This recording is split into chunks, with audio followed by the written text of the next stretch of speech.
কাজের মাধ্যমে আমরা প্রমাণ করব কে হেভি ওয়েট কে হেভি ওয়েট না।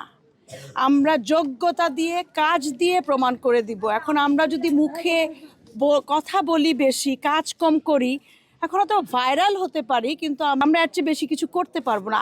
আমার যেটা ইচ্ছা, যে কোনো মানুষ, আমার গ্রামের, আমার এলাকার লোকজন, আমি বিশ্বাস করি পরিবর্তন চায়, পরিবর্তন চাচ্ছে, এবং সেই পরিবর্তন হবে সুন্দর পরিবর্তন। সেই পরিবর্তন হবে অষ্টগ্রাম ইটনা মিঠাবইনের পরিবর্তন, যে পরিবর্তনের মাধ্যমে হাওরবাসী একটা উন্নত হাওরে পরিণত হবে।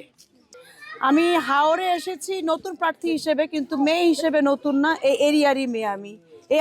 আমার দুঃখ লাগে যে এলাকাটা হাওর, যে এলাকার চারিদিকে পানি, সে এলাকার কৃষকরা পানি কিনে সেচ প্রকল্প দিবে, সেটা খুব দুঃখজনক। যদি আমি কখনো আপনাদের দোয়ায়, সকলের সহযোগিতায় যদি আমি সংসদে যেতে পারি, আমি এলাকায় পানি ফ্রি করে দিব।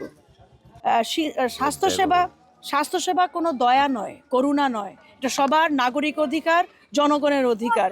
সেই কথা চিন্তা করে আমি ভেবেছি, যদি আমি এমপি হই না হই, সংসদ সদস্য হতে পারি না পারি, সেটা তো পরের ব্যাপার। আমি জনগণের সাথে যেহেতু কাজ করতে এসেছি, আমার একটা আপনাদের কাছে মাধ্যমে সবাইকে জানাতে চাই, আমার একটা জায়গা আছে, সেই জায়গাটা আমি দিয়ে আমি এখানে হসপিটাল একটা করতে চাই, যদি আপনাদের সহযোগিতা থাকে।